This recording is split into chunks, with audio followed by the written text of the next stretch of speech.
কোনো এগুলি ইস্যু ছিল না, এদের ইস্যু তো ছিল স্বাধীন ত্রিপুরা। কাজেই এডিসির এম্পাওয়ারমেন্ট, এডিসি এলাকার উন্নয়ন, ত্রিপুরাজ্যের এই ট্রাইবাল জনগণের ভাষা সংস্কৃতির উন্নয়ন, এগুলো তাদের কাছে ইস্যু ছিল না কখনো। ইস্যু ছিল একমাত্র তৎকালীন সরকারকে ক্ষমতা থেকে হটিয়ে দেওয়া।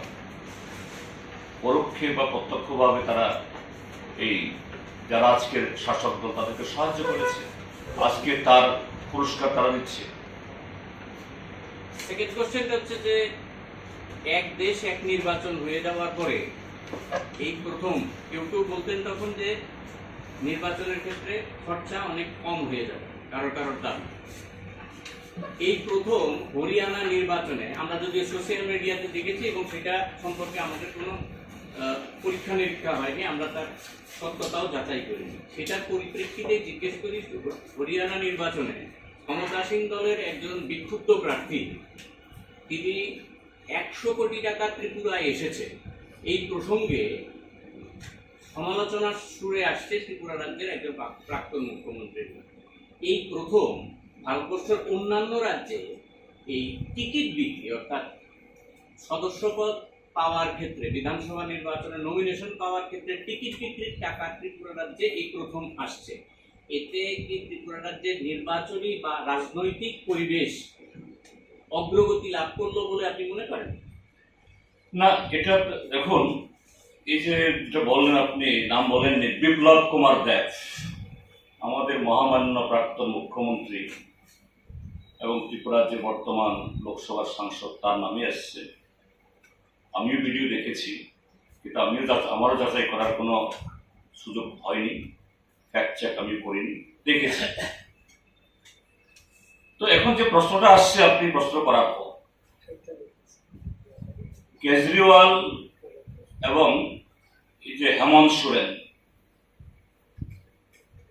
কেজরিওয়াল দিল্লির মুখ্যমন্ত্রী ছিলেন, হেমন্ত সোরেন তিনি ঝাড়খণ্ডের মুখ্যমন্ত্রী, এখন আবার নতুন হয়েছেন আবার। তাদের বিরুদ্ধেও এইরকম ভাবে অভিযোগ তুলেছে,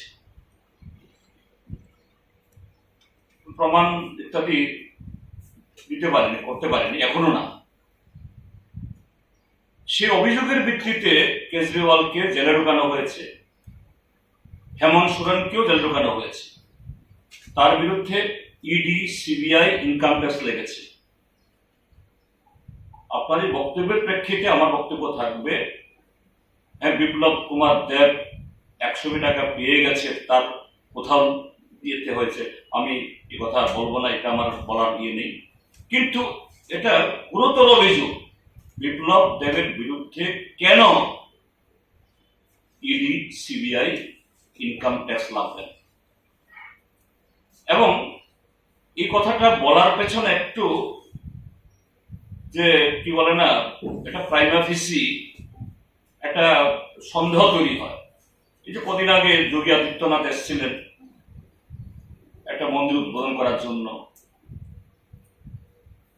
সেই কর্মসূচিতে এই বিপ্লব বাবু দিল্লি থেকে এসছেন, আমি শুনেছি, আমি জানি না কতটুকু ঠিক, আমাকে আরেকজন বলেছেন যে শুধু যোগী আদিত্যনাথ চার্টার ফ্লাইটে আসেন, বিপ্লব কুমার দেব নাকি ওই প্রোগ্রাম আসার জন্য একটা এরকম চার্টার ফ্লাইট এসছে।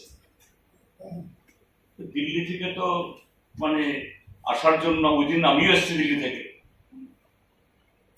এই যে এয়ার ইন্ডিয়া এক্সপ্রেস হয়ে ভায়া গুয়াহাটি, কিন্তু ওই প্রোগ্রামে আসতে চান বিপ্লব বাবু, ওই ফ্লাইটে আসতে পারতেন